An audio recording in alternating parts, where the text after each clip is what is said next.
Tonight, let your mind drift gently into the quiet layers of history, not into the pages of mythology, nor into the heated debates of belief, but into the soft, careful realm of documented time, the place where historians listen to echoes instead of miracles, and where truth is found not in thunder, but in whispers. Settle your thoughts for a moment. Slow your breathing. Imagine the world not as it is now, filled with cities and bright screens, but as it was 2,000 years ago, when the night sky held no electric glow, and every star felt impossibly near. The deserts of Judea stretched beneath that sky like an ocean of pale gold. The wind carried the smell of olive trees, stone dust, and quiet human hope. It is into this fragile and ancient world that a figure named Jesus of Nazareth stepped, a man whose historical footprint is surprisingly small, yet whose influence would ripple across continents and centuries. Whether one views him as a prophet, a teacher, a revolutionary, or something divine, is a matter for the heart. But here, we rest strictly with what history can gently hold. Tonight's journey guides you through the calm, factual traces left behind, the Roman records, the writings of Jewish historians, the archaeology of dusty towns and forgotten roads, the small but powerful mentions scattered throughout the first century. Close your eyes and drift back to a time when Judea was a restless province, under Roman rule, a place of tension, expectation, and longing. The empire pressed down like a heavy stone, demanding taxes and obedience. Local kings served more as symbols than as rulers. And in this atmosphere of political weight and spiritual searching, many teachers, healers, and wandering figures began to appear. But one would be remembered more than all the rest. We follow only the evidence, as gently as footprints in sand. A man named Jesus, born in a small village, not in a palace, a craftsman by trade, a speaker who drew crowds, not because of power, but because of presence, a teacher who spoke in parables, short stories about seeds, fields, candles, sheep, stories simple enough for farmers and fishermen to understand, yet layered enough for scholars to ponder centuries later. The historical record is soft, almost fragile, but not silent. Roman historians like Tacitus and Suetonius mention him indirectly. The Jewish historian Josephus writes of him with cautious respect. Early letters, preserved across generations, speak of followers who remembered the sound of his voice, the way he walked dusty roads, and the quiet authority he carried. There is no grand spectacle in the evidence, no thunder, no fire. Only a human life, lived in a turbulent land, ending in a Roman execution considered routine and unremarkable at the time. Yet somehow, in the space between that life and the memories left behind, something extraordinary began. This documentary is not here to confirm miracles or to challenge belief, but to soothe the mind with the calm clarity of history, to gently trace the contours of a life that reshaped the world, using only what scholars can verify, uncover, and piece together from the ancient past. So rest.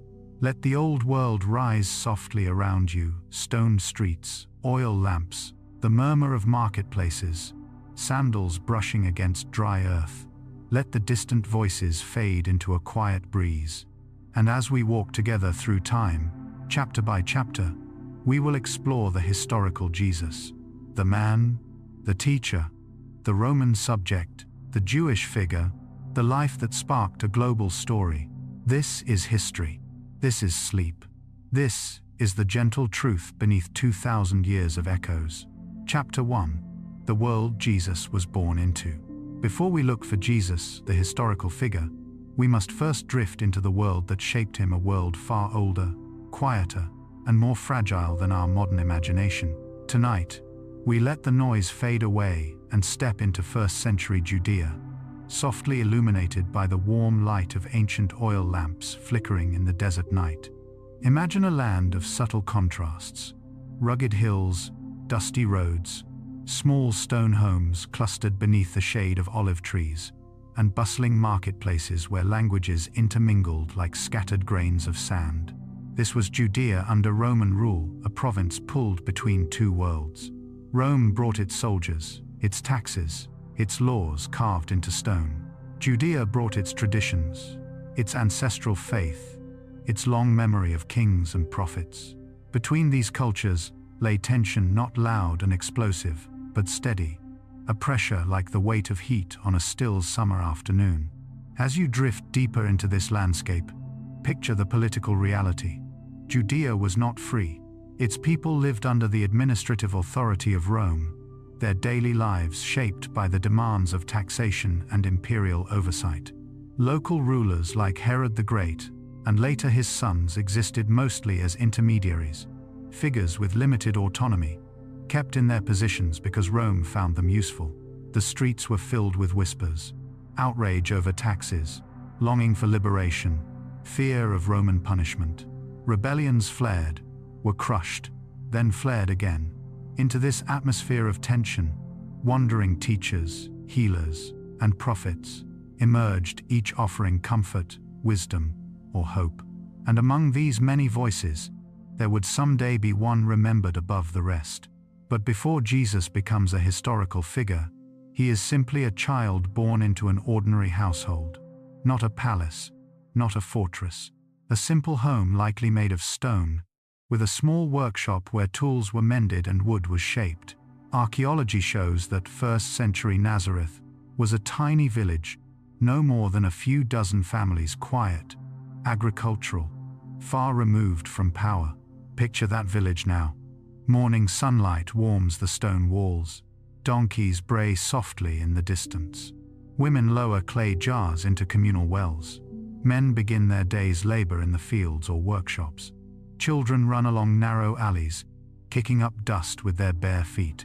It is in one of these homes that Jesus grows, not as a mythic figure, but as a boy whose daily life would have been indistinguishable from that of any other Judean child. He learns to read in the synagogue, learns his father's trade, learns the rhythms of a land under occupation, soldiers marching through the streets, tax collectors gathering dues, Roman flags flapping in the desert wind. This is the world that shapes him. Not wealth, not privilege, not political influence, but simplicity, humility, and the lived experience of an ordinary Jewish villager in a turbulent time. Historical evidence for Jesus' early life is sparse, yet the context is clear. The people of Judea were expecting something, a shift, a sign, a new leader of spirit or of sword. Everywhere, people waited for change, and Jesus was born into that waiting. Close your eyes for a moment. Feel the desert wind. Hear the distant murmur of ancient markets. Sense the quiet yearning of a people longing for peace. This is where our story begins, not with miracles or legends, but with history's gentle certainty. A child born at the edge of empire, a life unfolding in a land restless with hope. And from this small beginning, we drift toward the first historical traces of his life. Chapter 2. The Man from Nazareth. Early life and historical traces. To understand Jesus historically, we must move carefully through the silence of a past without photographs, letters, or first-hand writings from the man himself. Instead, we piece together clues left in stone, in scrolls, and in the writings of contemporaries who observed the world around him. Think of this chapter as brushing dust off ancient pottery shards, tiny fragments that together hint at a larger picture. Jesus, historically speaking, is believed to have been born around the years 64 BCE, based on references to Herod the Great. His adulthood unfolds in the early 1st century CE, during the governorship of Pontius Pilate. But what about the years in between? History records almost nothing. And yet, in that silence lies something calming, a reminder that extraordinary lives often grow from ordinary soil. Archaeology shows that Nazareth in Jesus' time was extremely small, perhaps 2-4 acres, home to a few hundred people at most. Life centered around agriculture and craftsmanship. Tools were simple and essential: plows, yokes, chisels, hammers, clay jars for storing oil and grain. Jesus, like most boys, likely helped in his family's workshop at Tecton, traditionally interpreted as a carpenter or builder, familiar with shaping wood and stone. His hands would have known the weight of tools, the scent of sawdust, the ache of physical labor.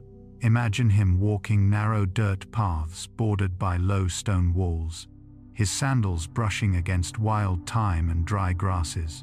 Imagine him watching shepherds guiding their flocks across hills at dusk, the echo of their calls fading into the warm evening light. This is the life of a villager, not a prince. But Nazareth, though quiet, was not isolated. It sat near major trade routes, connecting Judea to Galilee, Decapolis, and Samaria. Travelers passed through, carrying news from the broader world.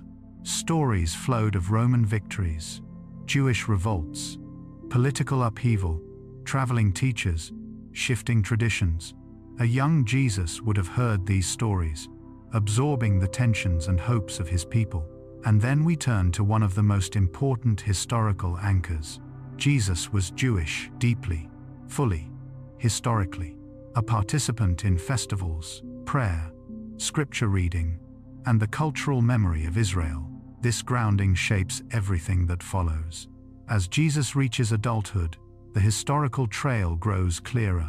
He steps into public life, not with armies or wealth, but with his voice, a voice preserved first in oral tradition, later in writing, and hinted at in non-religious historical texts. Roman historian Tacitus references him in describing the execution of Christus under Pontius Pilate. Jewish historian Josephus mentions Jesus the teacher and the movement surrounding him. Later Roman writers, including Suetonius and Pliny the Younger, note the existence of early followers within a generation after Jesus' death. These early external references matter because they confirm something essential.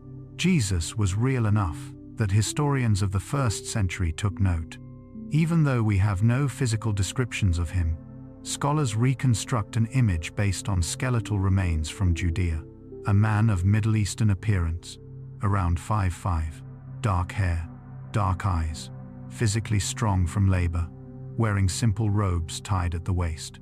Not the stylized portraits of later centuries, but a rugged, dusty, real man shaped by a demanding land. Before Jesus ever teaches a word, history has already placed him firmly in a specific geography, a specific culture, a specific political moment.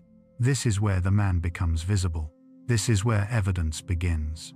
This is where his historical voice emerges, gentle, steady, unmistakably human. Chapter 3. The Teacher, What He Said, and Why Crowds Gathered. As we drift deeper into the story, imagine yourself following Jesus along the dusty roads of Galilee. The sun hangs low, the hills glow gold, fishermen pull nets from the Sea of Galilee, while children chase each other between market stalls. The air is filled with the scent of baked bread and olive oil warming in clay lamps. This is where the historical Jesus steps into view, not as a mythic figure surrounded by spectacle, but as a teacher, a public speaker who drew crowds with a kind of quiet force. To understand why people listened to him, we must listen to the style of his teaching, not the theological interpretations that came later. Jesus taught in parables, short, vivid stories about seeds, coins, lost sheep, vineyards, candles, and fishermen. These stories were simple enough for farmers and laborers to grasp instantly, yet layered with meaning deep enough to spark debate for generations. Imagine him standing on a hillside, surrounded by hundreds of listeners. The wind carries his voice softly downhill. He doesn't shout. He doesn't impose. He invites people to think gently, like a parent guiding a child toward understanding. Historically, what stands out most is not the content alone, but the tone. He spoke with calm authority, as someone deeply grounded. He challenged societal norms, but without aggression. He comforted the poor, the sick, the marginalized, those often overlooked in Roman society. This subtle but powerful approach created a following, not an army, not a political faction, but a movement of the ordinary fishermen, laborers, women, travelers, and seekers of all kinds. What did he teach historically? Three themes emerge consistently in non-theological historical analysis. 1. Compassion over strict legalism. He urged people to focus on the heart of actions, kindness, generosity, forgiveness, rather than the rigid details of law. 2. A new social imagination. He spoke of a kingdom, not of armies or politics, but of inner transformation, a realm of justice, humility, and care for the vulnerable. 3. Equality of human worth. He disregarded social hierarchies. He welcomed children, spoke with women, ate with outcasts, and valued those ignored by society. These teachings unsettled local authorities, not because they were violent, but because they were influential. Crowds gathered everywhere he went. Villages buzzed when he entered. Marketplaces paused. Fishermen left their boats to listen. Farmers rested their tools. People whispered his name across Judea. Jesus was not the only teacher of his time, but his distinctive combination of gentleness, clarity, and moral courage set him apart. He neither courted power nor fled from risk. He spoke truth to both commoners and authorities, and he did so with a calmness that felt disarming. His message was soothing, yet challenging, comforting, yet revolutionary, soft in tone, but strong in impact. This alignment of gentleness and boldness is one of the strongest historical signatures of his public life, and as his following grows, history begins moving toward a turning point, a collision between compassion and power, simplicity and empire, a teacher's voice and the machinery of Rome. But that comes later. For now, we drift with the man who taught on hillsides, walked dusty roads, and carried an uncommon calm through a restless land. Chapter 4. The Healer. Reputation, rumors, and historical evidence. As we continue drifting through the quiet waters of history, imagine following Jesus from village to village across the rolling hills of Galilee. He does not ride a horse or travel with guards. He walks step after steady step along dusty roads bordered by wild grass and thorn bushes, carrying little more than the clothes on his back. Yet, as he walks, something unusual happens. People begin to follow, not because of curiosity alone, but because of stories, soft, uncertain stories whispered between marketplaces and wells. Stories of a man who touches the sick with gentleness, who speaks comfort into suffering, who listens to voices often ignored, who notices those who feel unseen. It is here, in the space between rumor and memory, that the historical image of Jesus as a healer begins to form. Close your eyes and picture the ancient world of first-century Judea. There are no hospitals, no antibiotics, no anesthesia. Illness defines life in ways hard to imagine today. Even simple infections can be fatal. Blindness, paralysis, fevers, skin diseases. These shape the daily fears of entire communities.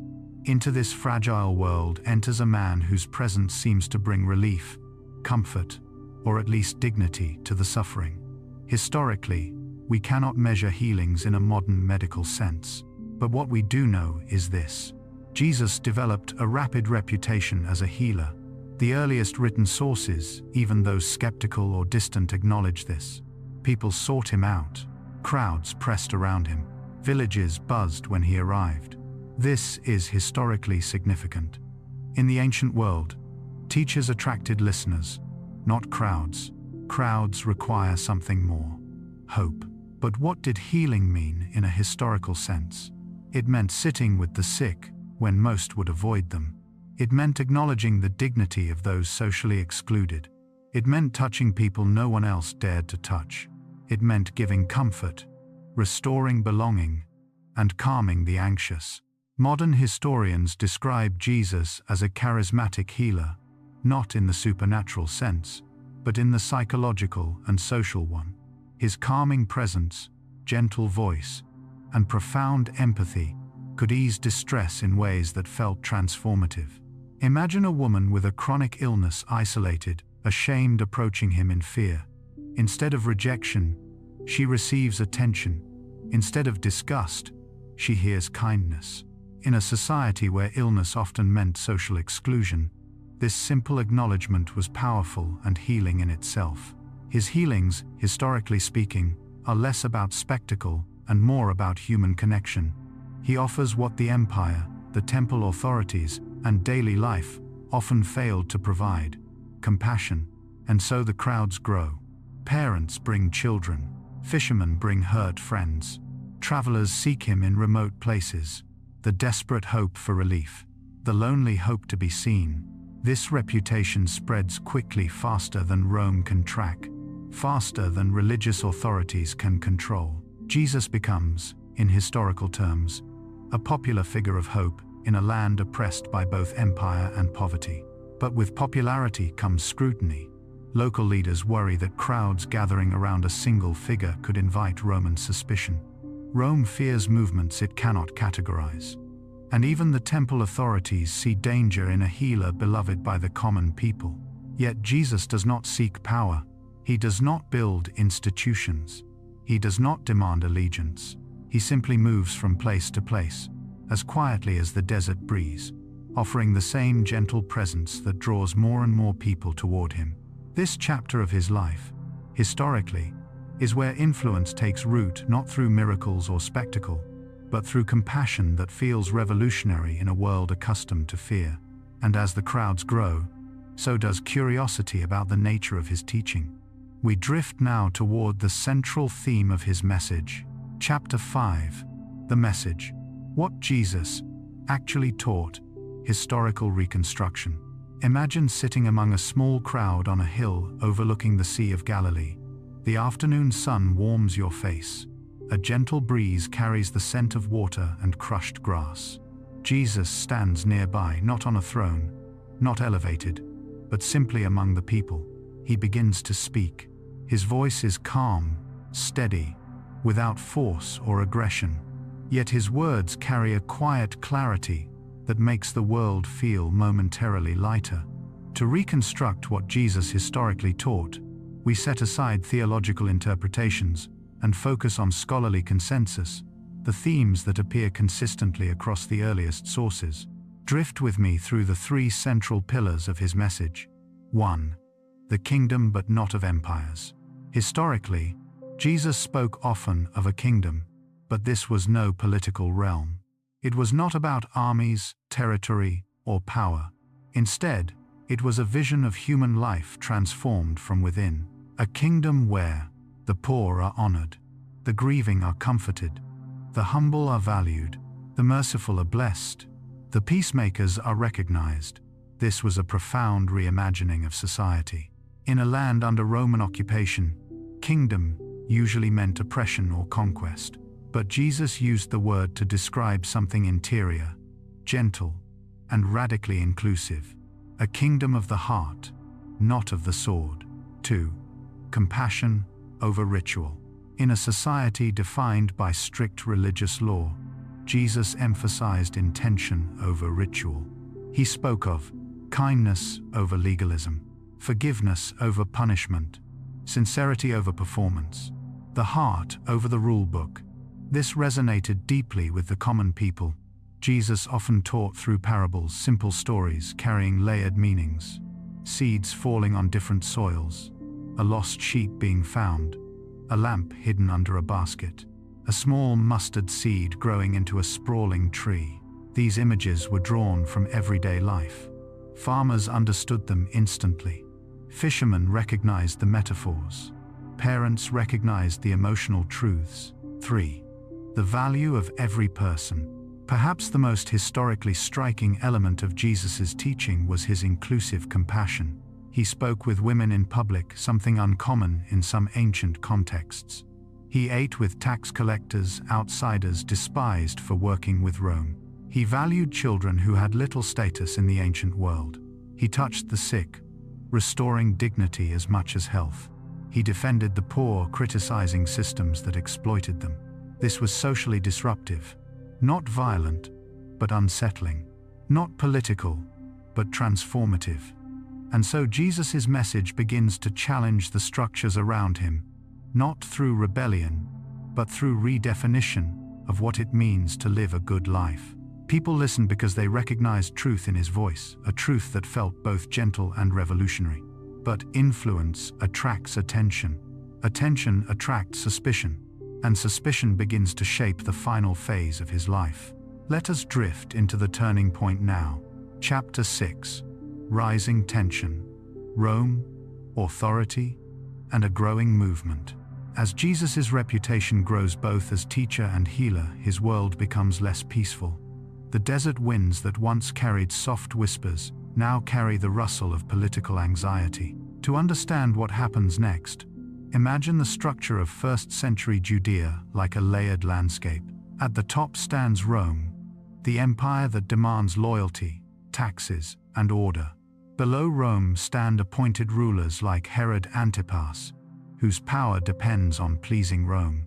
Below them, the temple authorities, responsible for maintaining religious stability. Beneath them, ordinary people, farmers, fishermen, artisans, widows, shepherds, living under constant pressure. Jesus' movement, peaceful though it is, begins to disturb this delicate balance. Not because he raises armies, not because he calls for revolution, not because he threatens violence, but because the crowds gathering around him represent potential instability, something Rome never tolerates. Imagine a small village as Jesus arrives. Word spreads quickly. He's here, the healer, the teacher, the one everyone's talking about. People pour into the streets. Markets slow.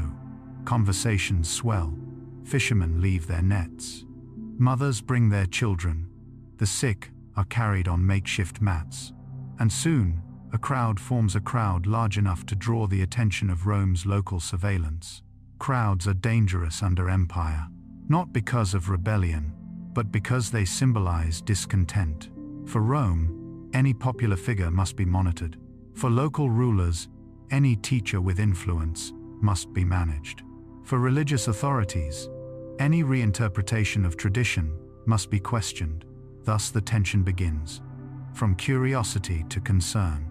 Historical records suggest that Jesus' popularity grows rapidly, especially among the poor and marginalized. His teachings sometimes critique the wealthy, the powerful, and the hypocritical. He challenges social norms.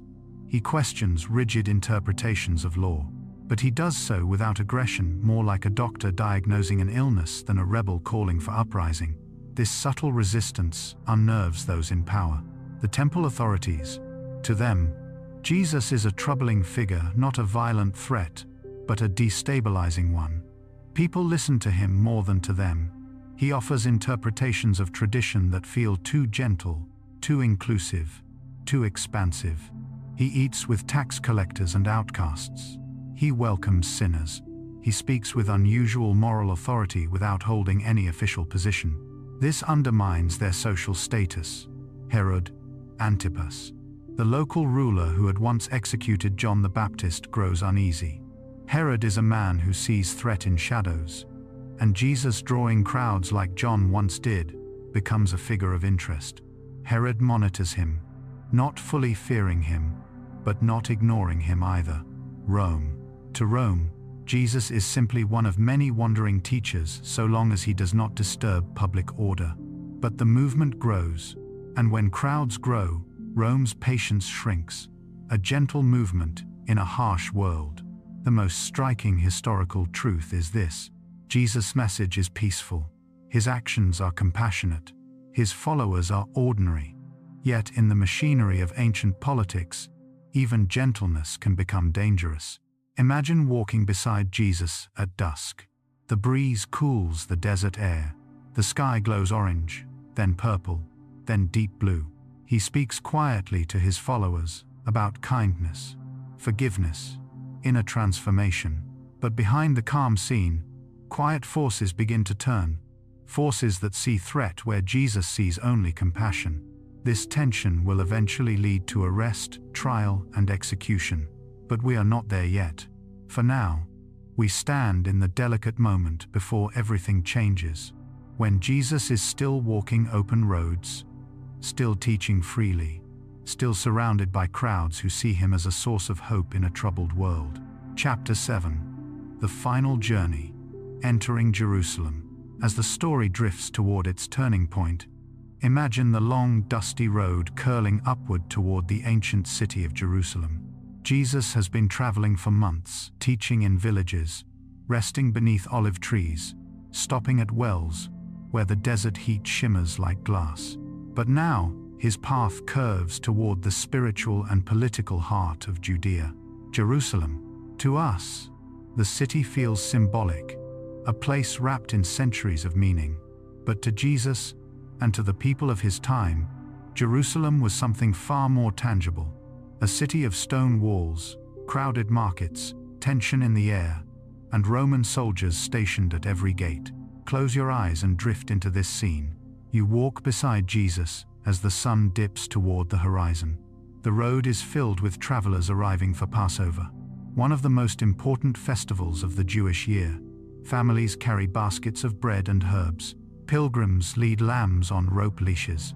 Merchants shout from behind carts filled with figs, olives, pottery, and woven cloth. The soundscape is alive, voices in Aramaic, Greek, and Latin all blending into a warm hum. Above this noise, the silhouette of the temple rises, shimmering in the evening light. And somewhere in this vast movement of people, Jesus and his small group of followers blend into the crowd. Historically, this moment is significant. Jesus' arrival in Jerusalem during Passover places him at the peak of both visibility and risk.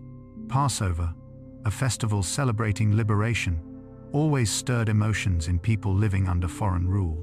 Rome monitored the crowds closely, ready to crush even the smallest hint of unrest. Into this atmosphere steps a man known for drawing crowds wherever he goes.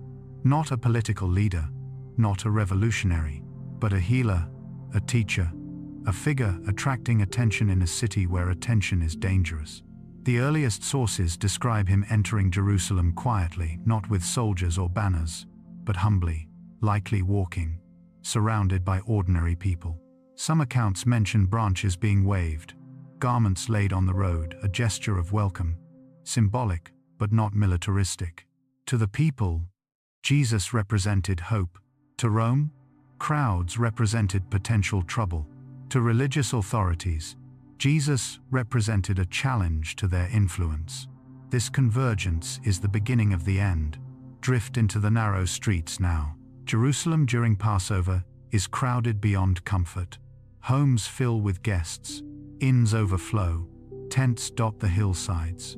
The smell of roasting lamb mixes with incense from the temple. Roman patrols march regularly, their armor clinking softly in the night. Jesus walks these streets quietly, teaching in open courtyards, speaking in the temple courts, surrounded by listeners who hang on his words. But as he speaks about compassion, humility, sincerity, others listen with a different intent. Members of the priestly class observe him. Temple officials worry about his influence. Some Pharisees challenge him verbally. Roman authorities take note of rising attention. The tension is subtle at first, like a tightness in the air before a storm. But soon it grows. Jesus' message does not attack Rome, nor does it call for political revolt.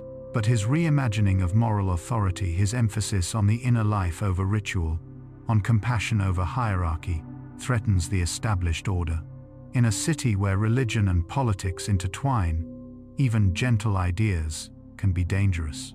Imagine Jesus sitting with his disciples at night, oil lamps flickering.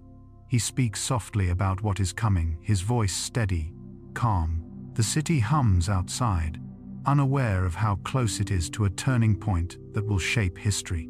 Jerusalem holds its breath, and Jesus continues his quiet work, absorbing the attention of crowds, unsettling the powerful, and preparing for what history will soon unfold. Chapter 8. The Arrest. A quiet night and a political decision.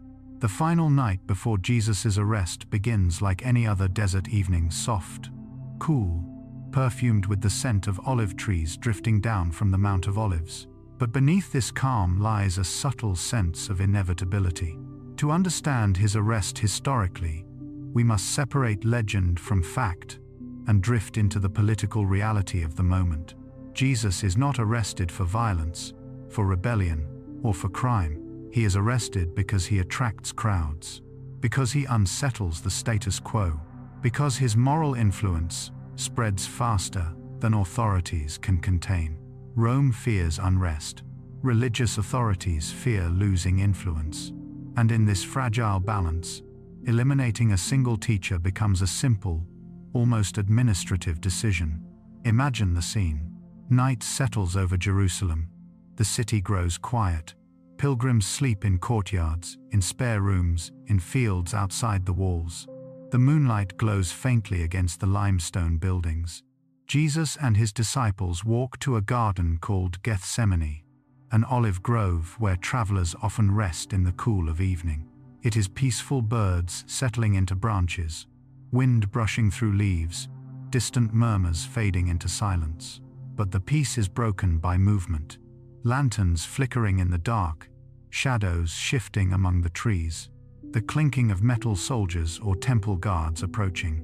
Historically, the arrest is quick and non-violent. There is no battle, no dramatic struggle, only a quiet, calculated removal of a man considered inconvenient. The group that arrests Jesus is likely composed of temple police, not Roman soldiers, local authorities acting before Rome needs to intervene. Their goal is not to create spectacle but to prevent one. Jesus offers no resistance. He does not run. He does not protest. He simply steps forward, calm as the night air, and lets history take its course. This calmness is striking. In a world shaped by fear, control, and political weight, his gentleness feels almost out of place. But it is consistent with the historical portrait that scholars reconstruct. A man whose influence comes not from force, but from presence. The disciples scatter, confused and frightened. The night grows heavy with uncertainty. The olive grove returns to silence, as though absorbing the moment. Jesus is taken first to local authorities for questioning. These late-night interrogations are informal, improvised, shaped more by urgency than by legal process. He is accused not of violence, but of influence, of stirring crowds, challenging interpretations, unsettling systems. The real danger is not what he has done, it is what he represents. A teacher adored by the people, a figure who draws attention without seeking power, a voice that challenges without shouting, a movement that offers hope in a land starving for it. In the eyes of authorities, this is exactly the kind of person who can accidentally ignite unrest. And so the decision becomes clear. Jesus must be handed over to Rome, not because he is violent, not because he leads a rebellion, but because executing him will prevent other movements from forming around him. In the quiet hours before dawn, Jesus is transferred into Roman custody, into the hands of Governor Pontius Pilate, the only man with the authority to issue a death sentence. The city sleeps, unaware that a decision made during the stillness of night will echo through millennia. The arrest is not dramatic in a cinematic sense. It is quiet, administrative, almost weary. But in that quietness lies the weight of history. Chapter 9. The Trial. Rome, Justice, and the Simplicity of Power. The trial of Jesus, as reconstructed historically, is not a grand courtroom drama. It is, instead, a brief administrative procedure, one of thousands conducted under Roman rule. To drift into this moment, imagine the early dawn in Jerusalem. The sky is pale, the city stirring awake. A cool breeze carries the smell of cooking fires and damp stone. Roman soldiers begin their morning patrols, armor gleaming softly in the fragile light. Jesus stands before the Roman prefect, Pontius Pilate. Pilate is not a king, nor a judge elected by the people. He is an agent of Rome tasked with maintaining order, collecting taxes, and preventing disturbances. His rule is remembered as harsh, sometimes brutal. He is not a man who entertains philosophical distinctions. He deals in clarity, efficiency, and imperial stability. When Jesus is brought before him, Pilate faces a simple question. Is this man a threat to Rome? Not morally, not spiritually, not culturally, politically, because Rome cares only about rebellion. Jesus, historically, has no army, no weapons, no violent intentions. His followers are ordinary villagers. His teachings are about compassion, forgiveness, and inner transformation, not revolt. Pilate likely recognizes this quickly. But Jerusalem during Passover is volatile. Crowds are unpredictable.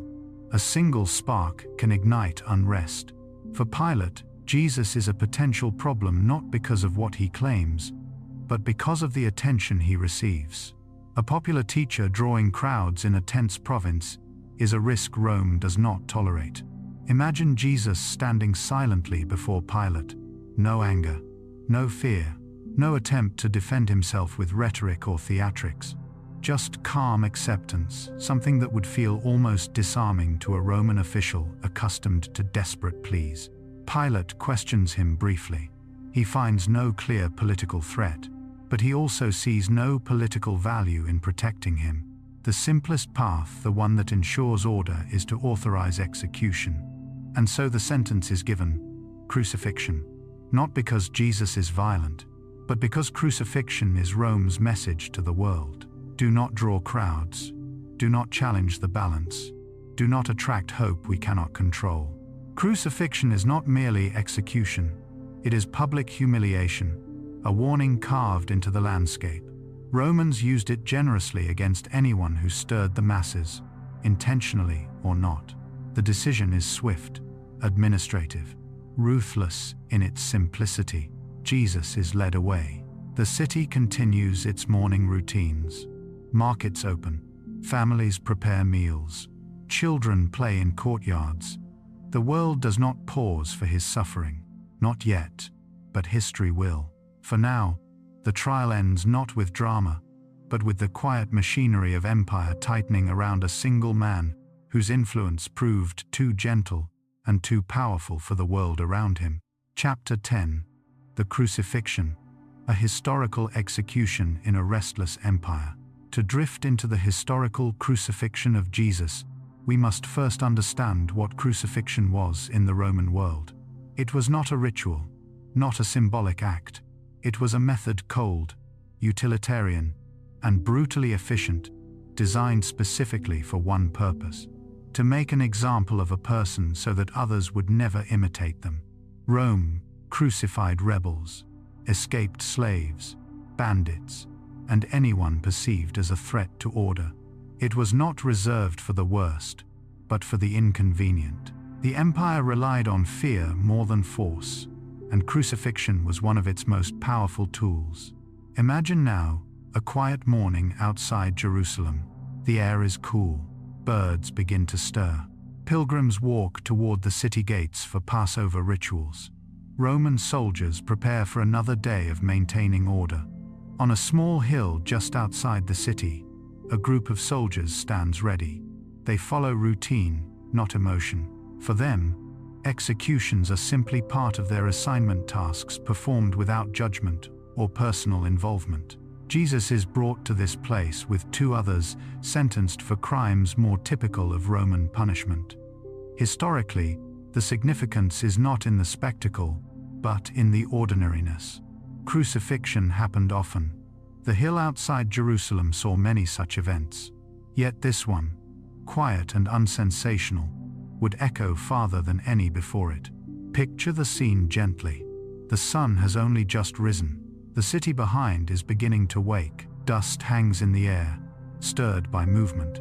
A small crowd gathers, not large, not shouting, but watching with the solemn curiosity of people accustomed to public executions. Jesus is offered no special treatment. He is not mocked by an organized group of enemies. He is not surrounded by chaos. The reality, according to historical reconstruction, is simpler. He is executed as a minor threat to Roman order, a man whose influence must be controlled, whose life must be ended not dramatically, but efficiently. The cross is not tall, not towering above the land. Roman crosses were low, close to the ground, making the process easier for soldiers and more visible to passers-by.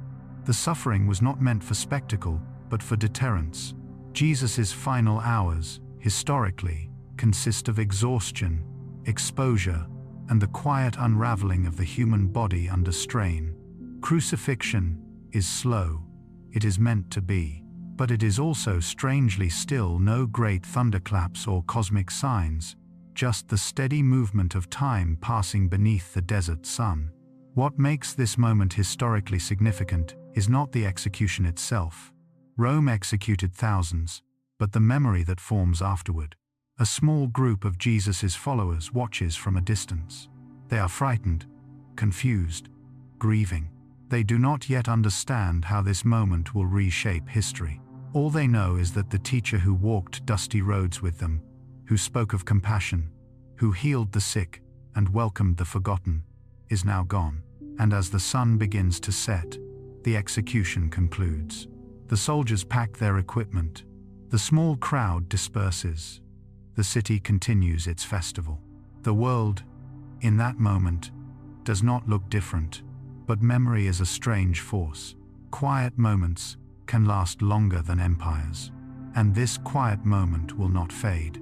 Not because of spectacle, not because of political power, but because of the movement that will rise from those who refuse to forget the gentle voice that once walked among them.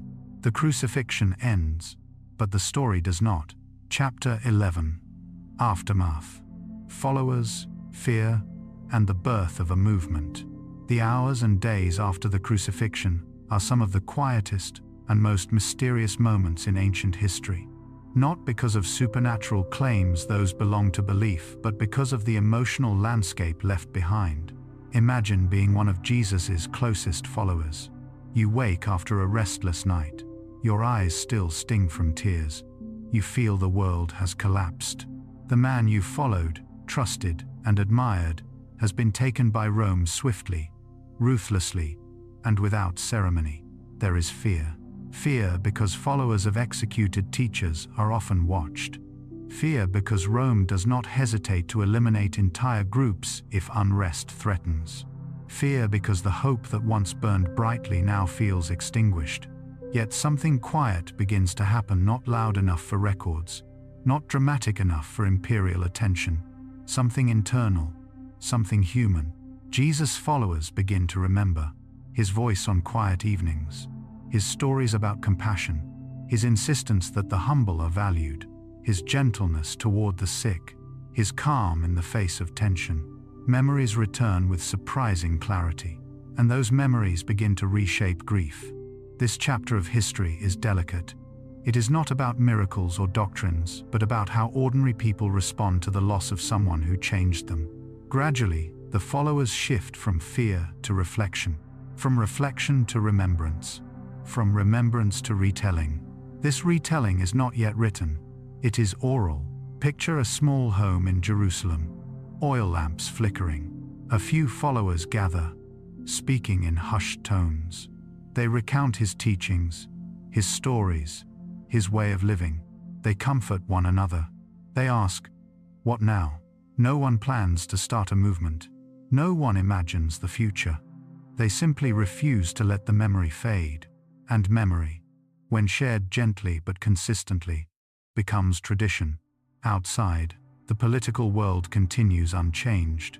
Rome expands, taxes flow, other teachers rise and fall. But inside these small gatherings, something new begins to stir, a fragile continuity. Stories are repeated so often that they become polished by time. Sayings are preserved like treasures. Teachings are remembered with unusual care. Eventually, these stories will be written down, but for now, they live only in voices.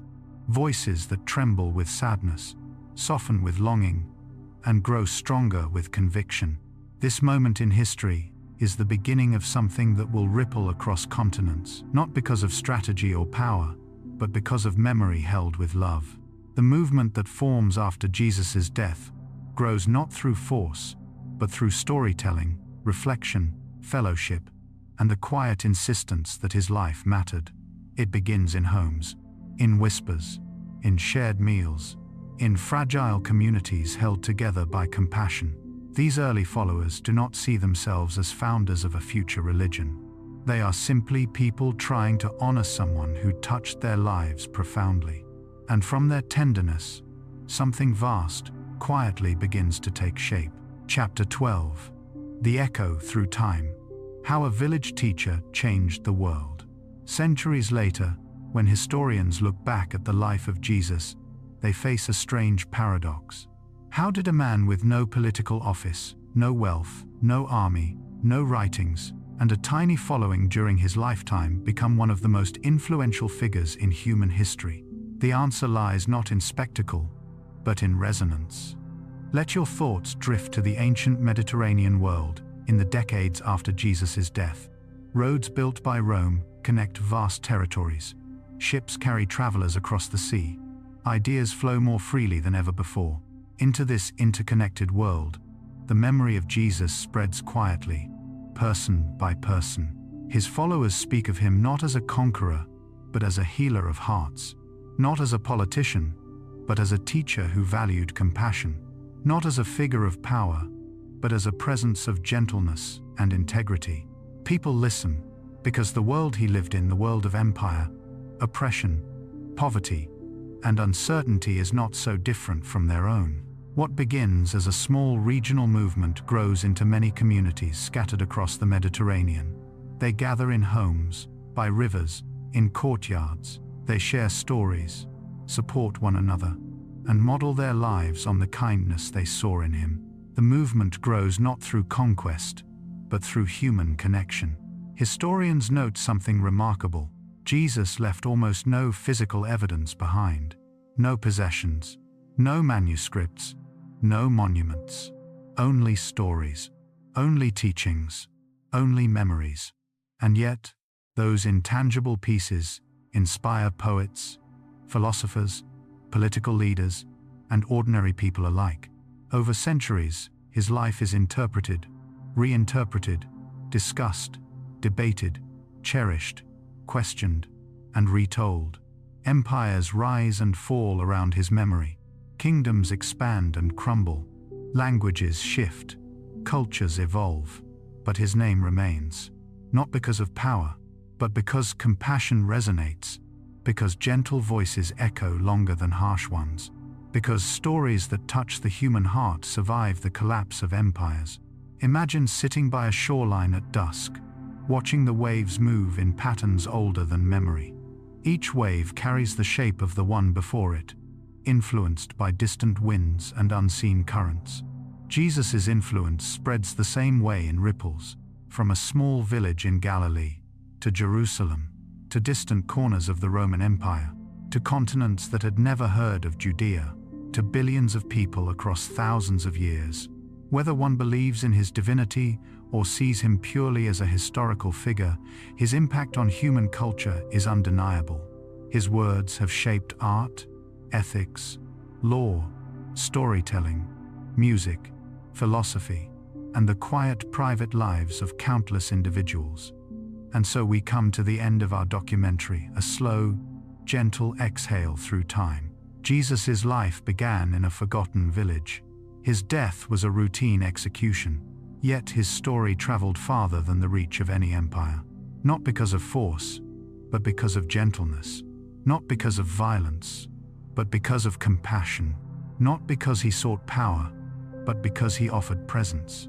Tonight, as we close this journey through history, let your mind rest on the quiet truth at the heart of this story.